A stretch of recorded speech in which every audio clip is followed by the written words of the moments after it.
सीधे आपको लोकसभा की कार्रवाई की तरफ लेकर चलते हैं। प्रतिशत आबादी संसद में बैठेगी तो लोकतंत्र कहां से समाप्त हो जाएगा? अरे लोकतंत्र समाप्त करने का प्रयास तो कांग्रेस पार्टी ने एक बार किया था, जो इस देश की जनता ने कांग्रेस पार्टी को उखाड़ के फेंक देने का काम किया, कांग्रेस पार्टी को नस्ताबूद कर देने का काम किया।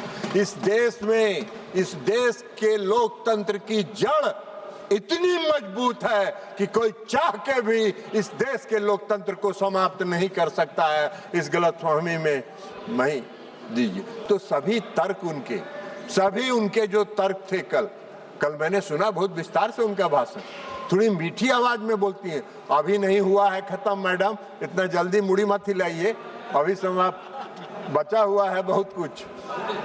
तो इसलिए कोई तथ्य नहीं है। अब कल प्रधानमंत्री जी का भाषण सुने, आप लोगों ने भी सुना होगा। प्रधानमंत्री जी ने आपको सचेत किया है कि अगर आपने इसका विरोध किया तो बरसों तक इसका खामियाजा आपको भुगतना पड़ेगा। प्रधानमंत्री जी ने आपको सचेत किया है, लेकिन फिर भी आप सचेत नहीं हो रहे हैं तो अलग बात है। मैं उनको एक उदाहरण देके बताना चाहता हूं। पंचायतों में 33% का आरक्षण लागू था। 2005 में बिहार के मुख्यमंत्री नीतीश कुमार जी बने और 2006 में उन्होंने कहा कि 33% हम नहीं मानते हैं।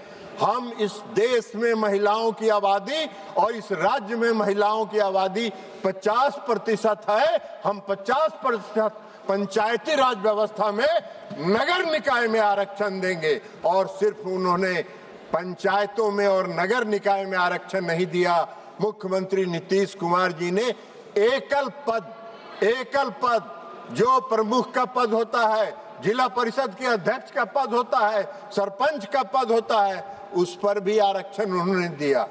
लालू प्रसाद जी उसमें विरोध में थे, एनडीए की सरकार थी। लालू प्रसाद जी ने उस नीतीश जी के फॉर्मूले का विरोध किया और आज तक उनको खामियाजा भुगतना पड़ रहा है।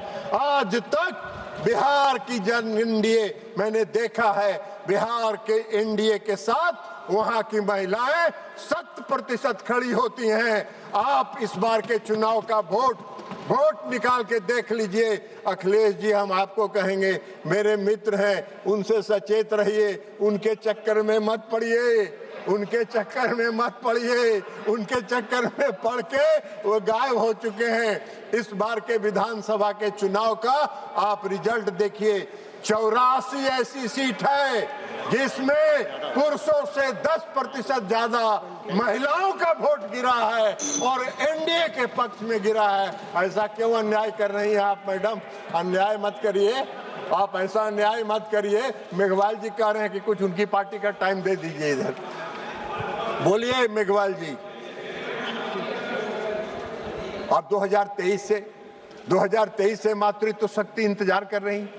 2023 में जब नारी शक्ति वंदन अधिनियम आया, उस समय से इस देश की मातृत्व शक्ति इंतजार कर रही है कि मुझको कब मौका मिलेगा। और जब प्रधानमंत्री जी ने आज उनको मौका दिया तो आप विरोध में खड़े हो गए। अरे ऐसा क्या है? और आज जो प्रधानमंत्री नरेंद्र मोदी जी ने इस सदन में जो बिल लाया है उनके नेतृत्व की सरकार ने, वो उसी भावना को जो मातृत्व शक्ति 2023 से इंतजार कर रही है, उसकी उस भावना के अनुरूप, उसकी भावना को संतुष्ट करने के लिए उन्होंने इस संविधान संशोधन विधेयक को लाया है इस सदन में। और इसलिए हम विपक्ष से अपील करेंगे, हठ धर्मिता छोड़ दीजिए, हठ धर्मी मत बनिए, रास्ता मत खोजिए, इधर उधर बाएं दाएं जाने का रास्ता मत खोजिए। अगर आपने विरोध किया तो प्रधानमंत्री जी ने जो कहा है सच कहा है। अगले 20-25 वर्षों तक आपको उसका खामियाजा भुगतना पड़ेगा, जैसे लालू प्रसाद जी 2005 से 2026 तक खामियाजा भुगत रहे हैं। और आप क्या बात करिए, कल प्रियंका जी बोल रही थी, आपने क्यों नहीं पास कराया? अरे प्रियंका जी, अटल बिहारी वाजपेयी जी की सरकार ने इस सदन में 4 बार यह प्रयास किया कि महिला आरक्षण विधेयक पारित हो। आप विपक्ष में थे, आपने समर्थन नहीं किया और उसके कारण यह बिल पास नहीं हो पाया। तो इसलिए हम आपसे अपील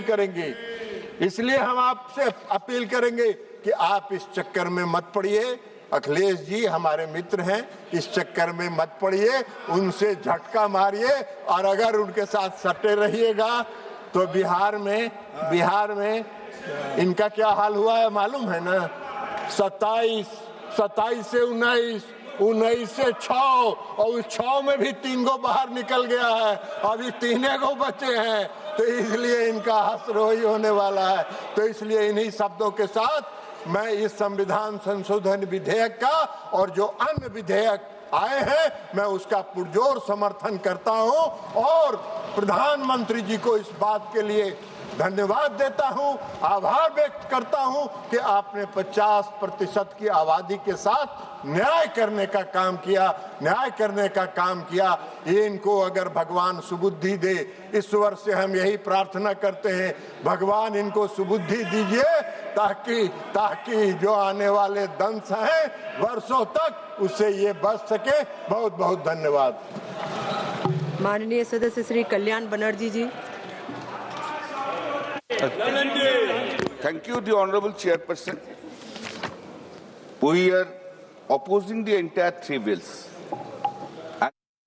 तो ये लोकसभा से सीधी कार्यवाही आप देख रहे थे। लल्लन सिंह को अभी आपने सुना जो पूरी तरह से सपोर्ट करते हुए